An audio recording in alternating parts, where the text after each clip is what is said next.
నామములో మీ అందరికీ వందనములండి. ప్రియులారా, ఈ సమయంలో మనము పరిశుద్ధ గ్రంథములో నుంచి మరొక అమూల్యమైనటువంటి అంశాన్ని లేఖనానుసారంగా తెలుసుకొని ఆత్మీయ దీవెనలు, ఆశీర్వాదాలు మనం పొందుకుందాం. ఈ సమయంలో మనం తెలుసుకునేటువంటి అంశము లోకమునకు వెలుగు ఎవరు? మన అంశమండి, లోకమునకు వెలుగు ఎవరు? ప్రియులారా, ఈ యొక్క సబ్జెక్టు ప్రారంభం నుంచి ముగింపు వరకు మీరు విని విషయాలు మీరు గ్రహించిన దాని ప్రకారంగా ప్రవర్తించాలని ప్రేమపూర్వకంగా మీ అందరికి నేను తెలియజేస్తున్నాను. ఓకే, లోకమునకు వెలుగు ఎవరు అనంటే జనరల్గా ప్రతి ఒక్కరు తెలియజేసేది ఏంటిది అని ఆలోచిస్తే ఇంకా ప్రత్యేకంగా చెప్పాల్సిన అవసరం ఏముందండి? వెలుగు సూర్యుడే కదా. లోకమునకు వెలుగు సూర్యుడి నుండే కదా వస్తుంది, సూర్యుడే కదండి అని చెప్పేసి అంటారు. నేను కాదంటలేదు, ఏమాత్రం కూడా తప్పు పట్టలేదు. ఎందుకంటే సూర్యుడు లేని లోకము అది అంధకారమే, ఊహించుకుంటేనే భయంకరము. కాబట్టి లోకమునకు, ప్రపంచమునకు వెలుగు సూర్యుడే, సూర్యుడి నుంచే వెలుగు అనేది వస్తుంది. ఓకే, అది కరెక్టే. కానీ బైబిల్ ప్రకారంగా మనం ఆలోచించాలి. దేవుని పిల్లలుగా పిలువబడుతున్నటువంటి మనము నిజంగా ఈ లోకానికి వెలుగు ఎవరై ఉన్నారు? సూర్యుడా? సూర్యుడి నుండి వచ్చేటువంటి క్రాంతి ఆ వెలుగా? లేకపోతే బైబిల్ గ్రంథంలో ఈ వెలుగును గురించి ఏమని రాయబడ్డది, ఎవరిని చెప్పబడ్డారు అన్నటువంటి విషయాలని దేవుని పిల్లలుగా పిలువబడుతున్న మనము సత్యాన్ని పరిశీలించి మనము తెలుసుకోవాలి. ఓకేనండి, ఈ విషయం మనకు అర్థం కావాలంటే లోకమునకు వెలుగు ఎవరు, దీని గురించి బైబిల్ ఏం చెప్పింది అన్నటువంటి విషయాన్ని జాగ్రత్తగా మనం చూసుకుందాం. ఎందుకంటే ప్రతి క్రైస్తవుడికి చట్టము బైబిలే కనుక ఈ బైబిల్ని ఓపెన్ చేసి మనము చదువుకుందాం. వెలుగును గురించి గ్రంథములో ఏ రీతిగా రాయబడ్డది? సూర్యుడైతే సూర్యుడు కాకపోతే ఇంకెవరైనా ఇంపార్టెంట్ పర్సన్ అని చెప్పేసి అంటే వారి గురించి కూడా మనం తెలుసుకుందాం. ఓకే, దీనిని గురించి బైబిల్లో ప్రియులారా ఏం రాయబడ్డది అన్నటువంటి విషయం మనం ఆలోచిస్తే యోహాను సువార్త 9వ అధ్యాయం వరకు మనం వెళ్దాం. యోహాను సువార్త 9వ అధ్యాయము 5లో ఈ రీతిగా రాయబడ్డది. ఏంటిది అని మనం ఆలోచిస్తే, నేను లోకములో ఉన్నప్పుడు లోకమునకు వెలుగునని చెప్పాను. ఎవరు చెప్తున్నారు ఈ విషయము? యేసుక్రీస్తుల వారు చెప్పినటువంటి విషయాన్ని పిల్లరా ఇక్కడ యోహాను గారు తెలియజేస్తూ ఉంటున్నాడు. నేను ఈ లోకములో ఉన్నప్పుడు లోకమునకు వెలుగునని చెప్పాను. చెప్పింది యేసుక్రీస్తు వారు. ఆ యొక్క విషయాలని ఈ యోహాను సువార్తలో రాస్తున్నది ఎవరు అంటే యోహాను గారు. టోటల్ ఇక్కడ యేసుక్రీస్తు వారు తెలియజేస్తున్నాడు. నేను ఈ లోకంలో ఉన్నప్పుడు లోకమునకు వెలుగు అని చెప్పేసి అన్నాడు. యేసుక్రీస్తు వారు ప్రియులారా లోకంలో ఉన్నప్పుడు ఆయన వెలుగుగా పిలువబడ్డాడు. వెలుగుగా ఆయన ఉన్నాడు అన్నట్టుగా యేసుక్రీస్తు వారు చెప్పుతున్న దానిని బట్టి మనకి అర్థమైపోతూ ఉంటుంది. కాబట్టి లోకమునకు వెలుగు ఎవరు అని మనం ఆలోచిస్తే యేసుక్రీస్తు వారని అద్భుతంగా మనకి సమాధానం దొరికిందండి. ఇంకా మనం ఆలోచిస్తే ఒక్క లేఖనాలతోటే సరిపెట్టుకోకుండా ఇంకా లోకమునకు వెలుగు ఎవరు అని మనం ఆలోచిస్తే మనం చూసుకున్నటువంటి లేఖనానికి మద్దతుగా మరికొన్ని లేఖనాలు మనం చూసుకుందామండి. యోహాను సువార్త 8వ అధ్యాయంలోనికి వెళ్దాం. 12వ వచనం చదువుతున్నాను, జాగ్రత్తగా మీరు వినండి. యోహాను సువార్త 8వ అధ్యాయము 12వ వచనం. మరలా యేసు, నేను లోకమునకు వెలుగును, నన్ను వెంబడించువాడు చీకటిలో నడవక జీవపు వెలుగు కలిగి ఉండునని వారితో చెప్పాను. ఎవరితో చెప్పాడు? అక్కడ ఉన్నటువంటి ఇశ్రాయేలీలతోటి, అక్కడ ఉన్నటువంటి శిష్యులతోటి. పిల్లరా, ఈ విషయం చెప్పినట్టుగా మనము అర్థం చేసుకోవాలి. ఏమంటానండి? నేను లోకమునకు వెలుగును అని చెప్పేసి అంటున్నాడు, కన్ఫర్మ్ చేస్తున్నాడు. అంటే యేసుక్రీస్తు వారు ఒక వెలుగుగా గ్రంథములో రికార్డ్ చేయబడ్డది. ఆయనంతట అతనే తెలియచేశాడు. ఈ విషయాలను కూడా యోహాను సువార్త రాసినటువంటి యోహాను గారు తెలియచేస్తూ ఉంటున్నాడు. కాబట్టి పరిశీలిస్తున్నటువంటి ఈ లేఖనములను బట్టి మనకి ఏమర్థమైందంటే, యేసు క్రీస్తు వారు ఒక వెలుగుగా మనకి కనిపిస్తూ ఉంటున్నాడు. మరొక లేఖనం మనం చూసుకున్నామండి. 3వ అధ్యాయంలోనికి వెళ్దాం. యోహాను సువార్త 3వ అధ్యాయంలో ప్రియులారా 19వ వచనాన్ని కూడా మనం చదువుకుందాం. యోహాను సువార్త 3వ అధ్యాయము 19వ వచనం.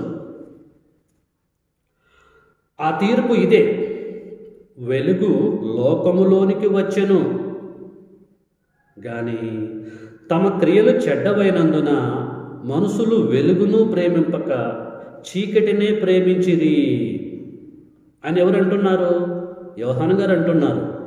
వెలుగును గురించి మాట్లాడుతూ ఉంటున్నారు. వెలుగు లోకములోనికి వచ్చెను. వాస్తవంగా వచ్చింది యేసుక్రీస్తుల వారు. యేసుక్రీస్తు వారు లోకములోనికి వచ్చాను అని చెప్పేసి సూటిగా అనొచ్చు కదా. అలాగనుకుంటా వెలుగుతో పోల్స్తూ ప్రియులారా ఇక్కడ యోహాను గారు ఏమంటాడంటే, వెలుగు లోకములోనికి వచ్చెను గాని తమ క్రియలు చెడ్డవైనందున మనుషులు, ఆ కాలంలో ఉన్నటువంటి ఇశ్రాయేలీలు వెలుగును ప్రేమింపక చీకటినే ప్రేమించిరి. ఓకేనండి. ఇప్పటి వరకు మనము ప్రియులారా లోకమునకు వెలుగు ఎవరు అన్నటువంటి విషయాన్ని పరిశీలించుకుంటూ మనం ముందుకెళ్ళాము. లోకమునకు వెలుగు సూర్యుడా, సూర్యుడి నుండి వచ్చేటువంటి క్రాంత, బైబిల్లో ఏం చెప్పబడ్డది అని మనం ఆలోచిస్తే యేసుక్రీస్తు వారు ఒక వెలుగుగా మనకు కనిపిస్తున్నాడు. లోకములైన వెలుగుగా ఉన్నాడు అన్నట్టుగా గ్రంథాన్ని మనం పరిశీలన చేస్తే అద్భుతంగా మనకి అర్థమైపోయిందండి. ఓకే, యేసుక్రీస్తుల వారు లోకమునకు వెలుగు, బాగున్నది, అద్భుతంగా ఉన్నది. ఇంకా యేసుక్రీస్తు వారు కాకుండా ఇంకా ఎవరైనా వెలుగుగా ఉన్నారా? లేకపోతే యేసుక్రీస్తు వారు ఒక్కరే ఉన్నారా వెలుగుగా అనేది ఈ సమయంలో మళ్ళీ మనము పరిశీలన చేద్దాం. ఒక 3 లేఖనాలను బట్టి యేసుక్రీస్తు వారిని కన్ఫర్మ్ చేసుకున్నాము వెలుగని. ఇంకా వారు కాకుండా ఇంకా ఎవరైనా వెలుగుగా ఉన్నారా గ్రంథంలో అనేటువంటి విషయాన్ని కూడా మనము సత్యవాక్యములను సక్రమంగా విడగొట్టుకుంటూ వాస్తవాలు మనము తెలుసుకుందాం ప్రియులారా. ఈ విషయం మనకు అర్థం కావాలంటే అపోస్తలుడైనటువంటి పౌలు గారు ఎఫెసీలకు పత్రిక రాస్తూ, ఎఫెసీ పట్టణంలో ఉన్నటువంటి క్రీస్తు సంఘ సహోదరులకు పత్రిక రాస్తూ ఏమని తెలియచేశాడు అన్నటువంటి అద్భుతమైనటువంటి ఇన్ఫర్మేషన్ మనము చదువుకుందామండి. ఎఫెసీ పత్రిక 5వ అధ్యాయము 8వ వచనం నేను చదువుతున్నాను, జాగ్రత్తగా మీరు వినండి. 5:8 మీరు పూర్వమందు చీకటై ఉంటిరి. మీరు అనంటే ఎఫెసీ పట్టణంలో ఉన్నటువంటి క్రీస్తు సంఘ సహోదరులు సహోదరీమణులు. మీరు పూర్వమందు చీకటై ఉంటిరి, ఇప్పుడైతే, ఈ పత్రిక రాస్తున్న టయానికి ఇప్పుడైతే ప్రభువునందు వెలుగై ఉన్నారు. వెలుగు ఫలము సమస్త విధములైనటువంటి మంచితనము, నీతి, సత్యమును వాటిలో కనపడుచున్నది. ఇక్కడ ఏమంటానంటే ఇప్పుడైతే ప్రభువునందు వెలుగై ఉన్నారు మీరు అని చెప్పేసి అంటున్నాడు. మీరు అని అంటున్నాడు. ప్రియులారా, మీరు అని అంటే ఎవరని అనుకోవాలి? క్రైస్తవులు. క్రీస్తు యొక్క రక్తములో ఎవరైతే పాపములను శుద్ధి చేసుకున్నారో, అంటే బ్యాప్టిజం తీసుకున్నారో, పరిశుద్ధులుగా ఉన్నారో, క్రీస్తు సంఘంలో సభ్యుడిగా సభ్యురాలుగా ఉన్నారో ప్రతి క్రైస్తవుడు కూడా ప్రియులారా ఈ పౌలు గారు చెప్పిన ప్రకారంగా వెలుగై ఉన్నారు అన్నట్టుగా మనకి అర్థం కావట్లేదండి. అద్భుతంగా మనకు అర్థమవుతూ ఉంటుంది. అంటే యేసుక్రీస్తుల వారు వెలుగుగా ఉన్నారు, at the same time same moment ఇక్కడ క్రైస్తవులు కూడా క్రీస్తు సంఘంలో ఉన్నటువంటి ప్రతి సభ్యుడు సభ్యురాలు కూడా మరి వెలుగుగా మనకి కనిపిస్తూ ఉంటున్నారు. గ్రంథాన్ని మనము పరిశీలన చేస్తున్న దానిని బట్టి అపోస్తలుడైన పౌలు గారు మరి పత్రిక రాసినటువంటి విధానాన్ని బట్టి క్రైస్తవులని వెలుగుతో పోలుస్తూ ఉంటున్నాడు. ఇంకా మనం ఆలోచిస్తే మరి ఎబ్రీ పత్రికను కూడా మనము ఓపెన్ చేసి చూసుకుందామండి. ఎబ్రీ గ్రంథం యొక్క రచయిత ప్రియులారా ఏం తెలియచేశాడు 6వ అధ్యాయంలోకి మనం వెళ్తే, ఎబ్రీ పత్రిక 6వ అధ్యాయము 4వ వచనం నేను చదువుతున్నాను చూడండి. 3-4 బాగుంటుందండి. ఎబ్రీ పత్రిక 4వ అధ్యాయం 3-4. దేవుడు చలవిచ్చిన ఎడల మనం అలాగూ చేయుదము. ఒక్కసారి వెలిగింపబడి పరలోక సంబంధమైన వరమును రుచి చూచి పరిశుద్ధాత్మలో పాలివారై దేవుని దివ్యవాక్యమును రాబోవు యుగ సంబంధమైనటువంటి శక్తుల ప్రభావం అనుభవించిన తర్వాత తప్పిపోయినటువంటి వారు తమ విషయంలో దేవుని కుమారుణ్ణి మరలా సెలవేయచ్చు బాహాటముగా ఆయనను అవమానపరుచున్నారు అని చెప్పేసి అంటుండండి. ఎబ్రీ గ్రంథం యొక్క రచయిత క్రైస్తవులకి పత్రిక రాశాడు. అంటే ఇశ్రాయేలీలో నుంచి సువార్త విని విశ్వాసం ఉంచి మారుమనసు పొంది ఒప్పుకొని బ్యాప్టిజం తీసుకొని క్రీస్తు సంఘంలో సభ్యురాలుగా ఉన్నటువంటి వీరికి, క్రైస్తవులైనటువంటి వీరికి, ఒకప్పుడు వారు ఇశ్రాయేలీలు, బాప్టిజం ద్వారా వీరు క్రైస్తవులయ్యారు. క్రైస్తవులైనటువంటి వీరికి ఏమంటుంటే ఒక్కసారి మీరు వెలిగింపబడ్డారు అని అంటున్నాడు. వెలిగింపబడినటువంటి వారందరూ వెలిగే కదండి. మీరు వెలిగింపబడ్డారు, ఆ వెలుగు నుండి క్రాంతి వస్తుంది, అంటే మీరు వెలుగుగా ఉన్నారు అని చెప్పేసి ఇక్కడ రచయిత యొక్క ఉద్దేశం అండి. వెలిగింపబడ్డ వారందరూ కూడా వెలుగు సంబంధులే. కాబట్టి ప్రతి క్రైస్తవుడు కూడా వెలుగు అన్నట్టుగా, యేసుతో పాటు, యేసుక్రీస్తు వారితో పాటు వెలుగు అన్నట్టుగా అర్థం కావట్లేదా మీకు? దయచేసి భావాన్ని మీరు గ్రహించాలని ప్రేమతో కోరుతున్నాను. ప్రతి పరిశుద్ధుడు వెలుగుతో పోల్చబడ్డారు. దీన్ని ఇలాగ మనం గ్రహించాలని ప్రేమతో కోరుతూ ఉంటున్నాను. ఇంకా మనం ఆలోచిస్తే 10వ అధ్యాయము 32వ వచనం కూడా మనం చూసుకుందాం. ఇదే ఎబ్రీ పత్రికలో, ఎబ్రీ పత్రిక 10వ అధ్యాయము మరి 32వ వచనము చదువుకుందాం. అయితే మీరు వెలిగింపబడిన మీదట, సేమ్ అలాగే తెలియచేస్తున్నాడండి. అయితే మీరు వెలిగింపబడిన మీదట, వెలిగింపబడ్డటువంటి వారు వెలుగు, శ్రమలతో కూడిన గొప్ప పోరాటము సహించిన పూర్వపు దినములను జ్ఞాపకం చేసుకునడి. ఇది పరిస్థితి. ఇక్కడ కూడా మీరు వెలిగింపబడిన మీదట అని చెప్పేసి అంటూ ఉంటున్నాడు. ప్రియులారా, వెలిగింపబడ్డారు, వెలిగింపబడిన మీరందరూ కూడా వెలుగు అని చెప్పేసి అంటూ ఉంటున్నాడు. ఇంకా మీకు నేను తెలియచేయాలంటే ప్రియులారా, చాలా లేఖనాలు ఉన్నాయి, అనేకమైనటువంటి లేఖనాలు ఉన్నాయి. ఏంటవి? క్రైస్తవులందరూ కూడా, క్రీస్తు సంఘములో సభ్యురాలుగా ఉన్న ప్రతి ఒక్కరు, పరిశుద్ధులుగా పిలువబడుతున్నటువంటి ప్రతి ఒక్కరు కూడా వెలుగుగా ఉన్నారని చెప్పడానికి అనేకమైనటువంటి ఆధారాలు ఉన్నాయి. ప్రస్తుతం మనకు అవసరం లేదు, మనకు ఆన్సర్ వచ్చేసింది కనుక ప్రియులారా, ఇంతటితో మనం ఆగి మిగతా విషయాలకు మనము వెళుదాం. ఓకేనండి, రైట్. లోకమునకు వెలుగు ఎవరు అనేటువంటి అంశాన్ని మనసులో పెట్టుకొని గ్రంథాన్ని మనం ఓపెన్ చేసి పరిశీలన చేసుకుంటూ వస్తూ ఉంటున్నాం. వస్తే ప్రారంభంలో యేసుక్రీస్తుల వారు లోకమునకు వెలుగు అని చెప్పేసి మనము గ్రహించగలిగాం.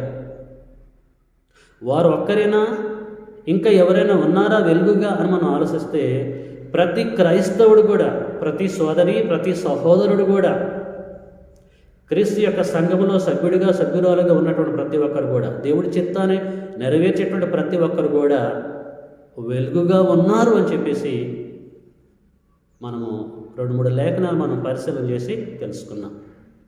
ఓకే, గ్రంథములో వెలుగు ఎవరో మనము గ్రహించగలిగాం. అయితే ఇక్కడ మనం ఆలోచించవలసిన విషయం ఏంటంటే, మరి వెలుగుగా ఉన్నటువంటి వారు ఏమి చేయాలి? వెలుగు ఏం చేస్తూ ఉంటుంది? అసలు ఈ వెలుగుతోటి ఎందుకు పోల్చబడాలి? అటు యేసుక్రీస్తుల వారే కానీ, ఆ తర్వాత క్రైస్తవులే కానీ వెలుగుతోటే ఎందుకు పోల్చబడాలి?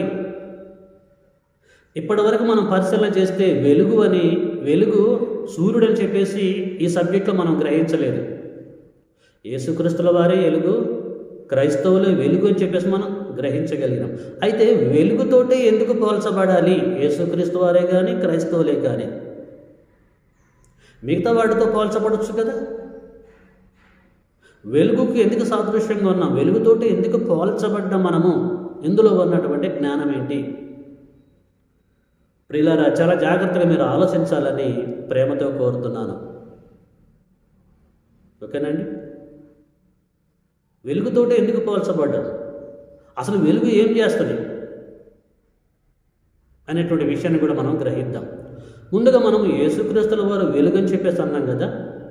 వెలుగుగా ఉన్నటువంటి ఆయన ఏం చేశాడు? వెలుగుతో పోల్చబడ్డటువంటి ఆయన ఏం చేశాడు?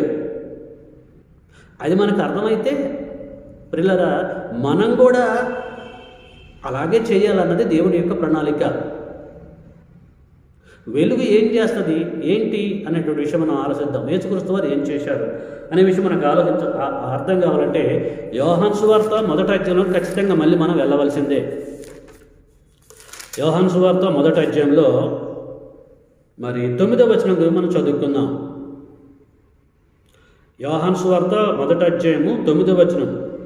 నిజమైన వెలుగు ఉండెను, అది లోకములోనికి వచ్చుచు తండ్రి యొక్క సంకల్పానుసారంగా లోకములోనికి వచ్చుచు ప్రతి మనుష్యుణ్ణి వెలిగించుచున్నది. ఆయన అంటే యేసుక్రీస్తుల వారు లోకములో ఉండెను. ఇక్కడ బాగానే ఉంది, కానీ దానికంటే ముందు నిజమైన వెలుగు అని చెప్పేసి చెప్పబడ్డది. అంటే యేసుక్రీస్తు వారు వెలుగుతో పోల్చబడ్డాడు. ఆయన లోకంలో ఉండెను. 1వ శతాబ్దంలో యోహాను గారు పత్రిక రాయడానికి ముందు గురించి చెప్తూ ఉంటున్నాడు. ఆయన లోకంలో ఉండెను, లోకం ఆయన మూలముగా కలిగెను, కానీ లోకం ఆయనను తెలుసుకొనలేదు. ఇక మనం 9వ వచనం మనం ఆలోచిస్తే అది లోకములోనికి వచ్చుచు అంటే యేసుక్రీస్తు లోకంలోనికి వచ్చుచు ఏం చేశాడు? వెలుగుగా ఉన్నటువంటి యేసుక్రీస్తు వారు ప్రతి మనుష్యుణ్ణి వెలిగించుచున్నది. వెలిగించాడు అని అర్థమండి. ప్రియులారా, యేసుక్రీస్తు వారు వెలుగుగా ఉండి ఆయన ఏం చేసిండంటే ఒక్కడే వెలగలేదండి. తాను ఒక్కడే వెలగలేదు, వెలిగించాడు. 1వ శతాబ్దం నుంచి ఇప్పటి వరకు అప్పుడు వెలిగించాడు, ఇప్పుడు ఆత్మ సంబంధంగా వెలిగిస్తూ ఉంటున్నాడు. ఇది కాన్సెప్ట్ అండి. జనరల్గా వెలుగు ఏం చేస్తుందండి? లోకమునకు వెలుగునిస్తుంది, లోకాన్ని వెలిగిస్తుంది, చీకటిని ప్రారదోలుతుంది. ప్రతి ఒక్క వస్తువు కనపడే విధంగా సహాయం చేస్తుంది వెలుగు. వెలుగు వచ్చిందంటే చీకటి వెళ్ళిపోవాల్సిందేనండి. వెలుగుకున్నటువంటి లక్షణం అది. వెలుగు వస్తూ అందరిని కూడా వెలిగిస్తూ ఉంటుంది. వెలుగు వెలుగుతుంది, వెలుగుతూ అనేక మందిని కూడా వెలిగిస్తూ ఉంటుంది. సూర్యుడు అదే కదండి. సూర్యుని గురించి మనం మాట్లాడుకున్నాం. సూర్యుడు లేని లోకము లోకమే కాదు, అది అంధకారము. అది దాని గురించి ఆలోచిస్తేనే భయంకరంగా ఉంటుందండి. లేకపోతే భయంకరం ఉంది కనుక లోకాన్ని వెలిగిస్తుంది కనుక సూర్యుడు వెలుగుతూ లోకాన్ని వెలిగిస్తున్నాడు కనుక మానవుని యొక్క జీవన శైలి అనేది ఈ భూమి మీద జరుగుతూ ఉంటుంది. వెలుగుకున్నటువంటి గొప్పతనం అది వాస్తవమైనప్పుడు యేసుక్రీస్తు వారు వెలుగైనప్పుడు ఆయన కూడా వస్తూ వెలిగించాడు అని చెప్పేసి యోహాను గారు తెలియచేస్తూ ఉంటున్నాడు. ప్రియులారా, ఇప్పటికీ వెలిగిస్తూనే ఉంటున్నాడు. వెలుగు యొక్క లక్షణం అది. నశించిపోతున్న ఆరిపోతున్న ప్రతి ఒక్క మనిషిని వెలిగించాడు యేసుక్రీస్తు వారు. ఇప్పటికీ వెలిగిస్తూనే ఉంటున్నాడు. జీవితాలు నాశనం అయిపోయి శాంతి సమాధానాలు లేకుండా ఉన్న ప్రతి ఒక్కరిని కూడా యేసుక్రీస్తు వారు వెలిగిస్తూనే ఉంటున్నాడు, వెలిగించాడు, ఆత్మ సంబంధంగా వెలిగిస్తూ ఉంటున్నాడు. వెలుగు యొక్క లక్షణం అది. అందుకొరకు వెలుగుతో పోల్చబడ్డాడండి యేసుక్రీస్తు వారు. ఇంకా మనం ఆలోచిస్తే ప్రియులరా, మరొక లేఖనం మనం చూసుకుందాం. మత్తయి సువార్త 5వ అధ్యాయము 16వ వచనంలోకి మనం వెళ్దాం. మత్తయి సువార్త 5వ అధ్యాయము, మరి అందరు తీయాలండి. యేసుక్రీస్తు వారు మరి కొండ మీది ప్రసంగంలో ఎంత చక్కగా మాట్లాడాడో చూద్దామండి. ఆయన ఏమన్నాడంటే ప్రియులరా, 13 అండి, 5:13, క్షమించండి.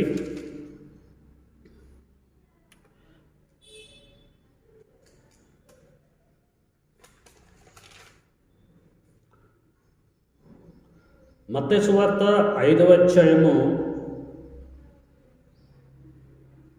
14వ వచనం, క్షమించండి 16 అన్నా నేను. 5:14లో మీరు లోకమునకు వెలుగై ఉన్నారని చెప్పేసి అంటాడు. యేసుక్రీస్తు వారి కొండ మీద ప్రసంగంలో మీరు అని అన్నాడు.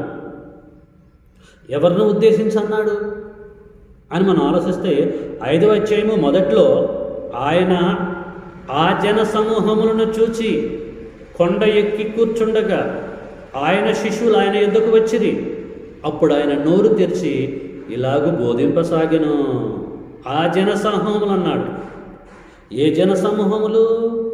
ఇశ్రాయేలీయులండి, యూదులండి. వీరు దేవుడు ఏర్పాటు చేసుకున్నటువంటి జనాంగం, దేవుని యొక్క పిల్లలు. ఆ టైంలో భూమండలం మీద అన్యులు కూడా ఉన్నారు పిల్లలు. కానీ దేవుడు ఇశ్రాయేలును ఏర్పాటు చేసుకున్నాడు. అబ్రహామును బట్టి, ఇస్సాకును బట్టి, యాకోబును బట్టి ఇశ్రాయేలుని చూజ్ చేసుకున్నాడు. ఇశ్రాయేలీయులు దేవుని యొక్క స్వజనాంగం, దేవుని యొక్క పరిశుద్ధులు. వారు ఎప్పుడైతే వచ్చారో వారికి తెలియచేస్తున్నాడు 14లో, మీరు లోకమునకు వెలుగై ఉన్నారని చెప్పేసి అంటూ ఉంటున్నాడు. మీరు లోకమునకు వెలుగై ఉన్నారు. నేను లోకమునకు వెలుగుని, నా బాధ్యత నెరవేర్చాను, వెలిగించాను. నేను 3.5 సంవత్సరాలు సేవ చేశాను. ఆ టైంలో వెలుగుగా ఉన్నటువంటి నేను వెలిగించాను, అనేక మందిని వెలిగించాను. చీకటిలో ఉండకుండా వెలుగులోకి తీసుకొచ్చాను, వారిని వెలిగించాను.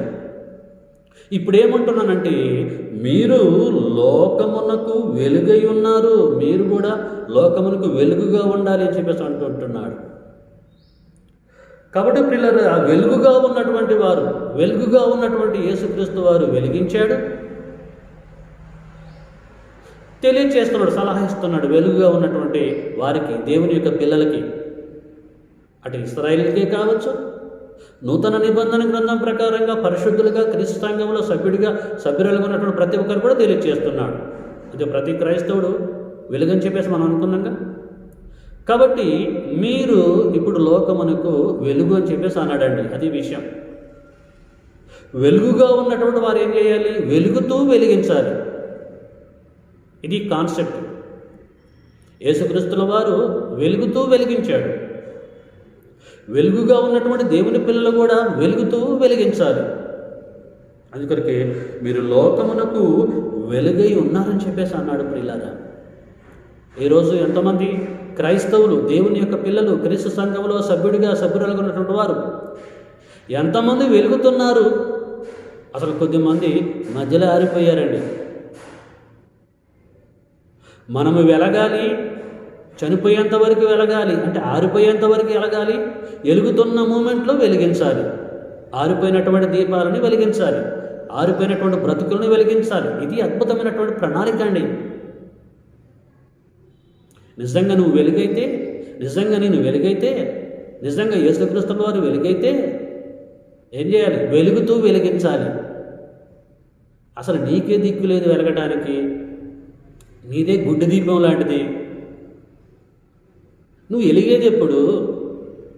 వెలిగించేది ఎప్పుడు? నీ పట్ల, నా పట్ల దేవుడికి ఎలాగుంది తెలుసా అని ప్రణాళిక, అద్భుతమైనటువంటి ప్రణాళిక అండి. అందుకొరకే దేవుడు మనల్ని భూమి మీద పుట్టించాడు. పుట్టినటువంటి మనం ప్రియులారా ఏం చేస్తున్నాం? మనం కక్ష శాత కానీ, మిష శాత కానీ, ఏదో రకంగా నీవు నీ బ్రతుకు కాలంలో నువ్వు వెలుగుతూ నువ్వు వెలిగించాలి. నశించిపోతున్న వారిని వెలిగించాలి, ఆరిపోతున్నటువంటి బ్రతుకులని మార్చాలి. దేవుని యొక్క వాక్యం చేత పట్టుకొని వారిని వెలిగించాలి ప్రియులారా. అందుకొరికి నీకు ఊపిరి, నీకు జీవము, నీకు సమస్త వనరులు అనుగ్రహించాడు. ఏం చేస్తున్నాను? వాటిని అనుభవించుకుంటూ నువ్వే ఆరిపోతున్నావా? అందుకొరకేనా దేవుడు నిన్ను పుట్టించింది? జాగ్రత్తగా గ్రహించాలని ప్రేమతో కోరుతున్నాను. ఎన్నో ఆశలు పెట్టుకొని ప్రణాళిక కలిగి కృపగలిగిన తండ్రి నిన్ను పుట్టించాడు కదా, నువ్వు వెలగాలి, వెలిగించాలని. నువ్వు యేసుక్రీస్తు వారిని ధరించుకున్నావు అని చెప్పేసి అంటున్నావు కదా, మరి ఆయన వెలిగిండు, వెలిగించిండు. మరి నీ పరిస్థితి ఏంటిది? ఆరిపోతున్నవేందుకు? ఆరిపోయే దీపంగా ఉన్నవేంటిది? తైలం లేదా? తైలాన్ని సంపాదించుకో, గ్రంథం దగ్గరికి రా, చదువు. దేవుని యొక్క వాక్యము తైలముగా ఉంది, అనేక రకాలుగా చెప్పబడ్డది. కాబట్టి ప్రియులారా, వెలుగుగా ఉన్నటువంటి మనము వెలిగించాలి. మరొక లేఖనం ఈ సమయంలో మనం చూసుకున్నాం. అపోస్తలుడైనటువంటి పౌలు గారు రోమీయులకు పత్రిక రాస్తూ 2వ అధ్యాయంలో ఏమంటున్నాడో చూసుకుందామండి.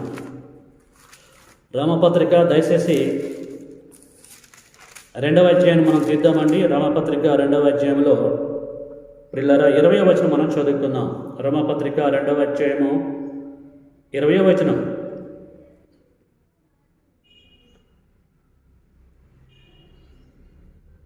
చీకటిలో ఉండు వారికి వెలుగును, బుద్ధిహీనులకు శిక్షకుడును, బాలురకు ఉపాధ్యాయుడినై ఉన్నానని నీ అంతట నీవే ధైర్యము వహించుకొనుచున్నావు కావా? ప్రియులారా, బాప్టిజం తీసుకున్నటువంటి వారికి తెలియజేస్తున్నాడు. చీకటిలో ఉండే వారికి వెలుగు అన్న సంగతి నువ్వు గ్రహించవా? చీకటిలో ఉండేటువంటి వారికి వెలుగుతున్న ప్రతి ఒక్కరూ వెలుగుగా ఉండాలండి. ఎందుకంటే ఒకప్పుడు మనము క్రీస్తుని యొద్దకు రావడానికి ముందు అంధకార సంబంధమైన చీకటి రాజ్యంలో మనం ఉన్నాం. దేవుని యొక్క అనాదికాల సంకల్పం ప్రకారంగా సేవకుల ద్వారా వెలిగింపబడ్డం. ఆరిపోతున్న మనము వెలిగింపబడ్డం. అక్కడి నుంచి వెలుగులోకి వచ్చాం. వెలుగుతూ ఉంటున్న టైంలో చీకటిలో ఉన్నటువంటి వారిని జ్ఞాపకం చేసుకోవద్దాం. మనవలే ఒకప్పుడు మనవలే ప్రియులారా, వారు కూడా చీకటిలో ఉన్నారు కదా, అంధకార సంబంధమైన చీకటి రాజ్యంలో సాతాను యొక్క కబంధస్థంలో ఉన్నారు కదా, మరి వారిని వెలిగించవా? అది నీ డ్యూటీ కాదా? నిన్ను వల్ల నీ సహోదరుని ప్రేమించాలంటే భావం ఏంటిది? సోదరి, సహోదరుడా, వెలిగించటం కాదా? నీకు నువ్వే వెలగాల. అందుకొరికే నా దేవుడు నిన్ను పుట్టించింది, ఒక సేవకుడిగా నిన్ను ఏర్పాటు చేసింది, ఆయన ప్రణాళికలో భాగంగా నిన్ను ఉంచుకున్నది, ఇప్పటివరకు నిన్ను పెంచి పోషించేది. కాబట్టి మన బాధ్యతని ప్రియులారా దేవుడు గుర్తు చేస్తూ ఉంటున్నాడు. ఇక్కడ పౌలు గారు కూడా రోమాలో ఉన్నటువంటి సంఘమునకు తెలియజేస్తూ ఉంటున్నాడు. కాబట్టి ఇవన్నీ కూడా గ్రహించాలని ప్రేమతో మీ అందరికీ నేను తెలియజేస్తూ ఉంటున్నాను. అపోస్తుల కార్యము 13వ అధ్యాయము 47వ వచనం కూడా మనం చదువుకుందాం. అపోస్తుల కార్యము 13వ అధ్యాయము 47వ వచనంలో పౌలును బర్నబా ఏం మాట్లాడుతున్నారో ప్రియులారా మనం జాగ్రత్తగా మనం చూసుకుందాం. అపోస్తలుడైన పౌలు గారు, బర్నబా గారు ఏమంటారు అనేది 47 కంటే ముందు 46 మనం చదువుకుందాం, లేకపోతే 44 కానీ చదువుకుందామండి, బాగుంటుంది. మరుసటి విశ్రాంతి దినమున దాదాపుగా ఆ పట్టణమంతయు దేవుని వాక్యము వినుటకు కూడి వచ్చెను. యూదులు జనసమూహములను చూసి మత్సరముతో నిండుకొని దూషించుచు పౌలు చెప్పిన వాటికి అడ్డము చెప్పిరి. అప్పుడు పౌలును బర్నబాయు ధైర్యముగా ఇట్లనది, దేవుని వాక్యము మొదట మీకు చెప్పుట ఆవశ్యకమే, ఆయనను మీరు దానిని త్రోసివేసి మిమ్మల్ని మీరే నిత్య జీవమునకు అపాత్రులుగా ఎంచుకొనుచున్నారు గనుక ఇదిగో మేము అన్యజనుల యొద్దకు వెళ్ళుచున్నాము. ఎందుకంటే నీవు భూదిగంతముల వరకు రక్షణార్థముగా ఉండునట్లు నిన్ను అన్యజనములకు వెలుగుగా ఉంచియున్నాను అని ప్రభు మాకు ఆజ్ఞాపించి ఉన్నారు. అన్యజనులకు వెలుగుగా మేము ఉండే విధంగా ప్రభు మాకు ఆజ్ఞయించిండు. పౌలు గారు బర్నబా గారు అంటారండి, మేము ఇక అన్యజనుల దగ్గరికి వెళ్తున్నాం, సరిపోయింది మేము చెప్పినటువంటి వారికి మేము వెలుగుగా ఉండాలని చెప్పేసి ప్రభు మాకు ఆజ్ఞను జారీ చేశాడు. అంటే దీన్ని బట్టి మనకి ఏమర్థమవుతుంది? దేవుని పిల్లనేటువంటి ప్రతి ఒక్కరూ, వెలుగుతున్నటువంటి ప్రతి ఒక్కరూ వెలిగించాలి, లోకమును వెలిగించాలి. అందుకరికి అన్యజనుల దగ్గరికి మేము వెళ్తున్నాం అని చెప్పేసి అన్నాడు ప్రియులారా. ఓకేనండి. గ్రంథంలో దేవుని పిల్లలైనటువంటి ప్రతి ఒక్కరు కూడా వారు వెలుగుతూ వెలిగించారు. ఎందుకంటే వారు వెలుగు కనుక. మరి నీవు నేను వెలుగైతే ఎంతమందిని వెలిగిస్తున్నామండి? వెలిగించాలంటే అనేక రకాలుగా వెలిగించవచ్చండి. ఒక క్యాండిల్ని వెలిగించాలంటే అనేక రకాలుగా మనము వెలిగించవచ్చు. ఒకే రకంలో వెలిగించాల్సిన అవసరం లేదు. అనేక రకాలుగా క్యాండిల్స్ మనం వెలిగించవచ్చు. అలాగే నీవు కూడా వెలిగించాలంటే నీ వర్షంలో నువ్వు వెలిగించవచ్చు. నీకు నచ్చిన వేరు నువ్వు వెలిగించవచ్చు. నీకు ఏ విధంగా అవుతుందో, నీ శాతం అవుతుందో ఆ రీతిగా వెలిగించవచ్చు. కక్ష శాతం కానీ విష శాతం కానీ టోటల్గా నువ్వు వెలిగించాలి. ఇది కాన్సెప్ట్ మానవుల పట్ల లేక పరిశుద్ధుల పట్ల, వెలుగుగా ఉన్నటువంటి వారి పట్ల దేవుడి యొక్క ప్రణాళిక ప్రియులారా. కాబట్టి ఎంతవరకు మనము మన ధర్మాన్ని మనము నెరవేరుస్తున్నాము అనేది ఈ సమయంలో మనం అందరం కూడా ఆలోచించాలంటే ప్రేమతో కోరుతూ ఉంటున్నాను. కాబట్టి లోకమునకు వెలుగు ఎవరు? ఇది మన సబ్జెక్టు. లోకమునకు వెలుగు అఫ్కోర్స్ సూర్యుడు కావచ్చు, నీకు కాదంటలేదు. కానీ ఇక్కడ లేఖనములను బట్టి మనం ఆలోచిస్తే యేసుక్రీస్తుల వారు వెలుగుగా ఉన్నాడు. ఏం చేసిండు ఆయన? వెలుగుతూ వెలిగించిండు. తర్వాత ప్రతి పరిశుద్ధుడు కూడా వెలుగుని చెప్పేసి రాయబడ్డది. ఏం చేయాలి మనం ఇప్పుడు? యేసు యొక్క బాటలో ప్రయాణం చేయాలి. వెలుగుతూ వెలిగించాలి, వెలుగుతూ వెలిగించాలి, వెలుగుతూ వెలిగించాలి. మనం ఆరిపోవద్దండి. మనం ఆరిపోతే అట్టిసటే పాతాళ లోకానికి వెళ్ళిపోతాం. కాబట్టి ఇప్పటి వరకు నువ్వు ఎంతమందిని వెలిగించావు? దేవుడిని అడిగిన లెక్క ఏం చెప్తావు? జాగ్రత్తగా ప్రియులారా విషయాలు గ్రహించాలని, విన్నదాని ప్రకారంగా మీరు ప్రవర్తించాలని ప్రేమపూర్వకంగా మీ సహోదరుడిగా ఈ విషయాలు మీ హృదయాల్లో ఇంజెక్ట్ చేస్తున్నాను బైబిల్ని బట్టి. నేను కూడా వెలుగుతున్నాను, నా వర్షంలో ఏదో రకంగా వెలిగిస్తున్నాను. మీరు కూడా వెలగాలి, మీ వర్షంలో ఏదో రకంగా వెలిగించాలి. ఇది దేవుడు కోరుకునేటువంటి ప్రణాళిక. కాబట్టి జాగ్రత్తగా విషయాలను కూడా మీరు గ్రహించి దాని ప్రకారంగా మీరు ప్రవర్తించాలని, మనందరం మృత్యు తర్వాత మనం అందరం పరలోకంలో ఉండాలని ప్రేమపూర్వకంగా మీ అందరికీ తెలియజేస్తూ మరి ఈ యొక్క సబ్జెక్ట్ నేను ఇంతటితో ముగిస్తున్నాను. తండ్రి చిత్తమైతే మరొక అంశంతో మీ ముందుకు వస్తాను. అప్పటి వరకు సెలవు. చక్కగా వాక్యం విన్నందుకు మిమ్మల్ని అభినందిస్తూ మీకు వందనాలు తెలియజేస్తూ ముగిస్తున్నాను. అందరికీ వందనములండి.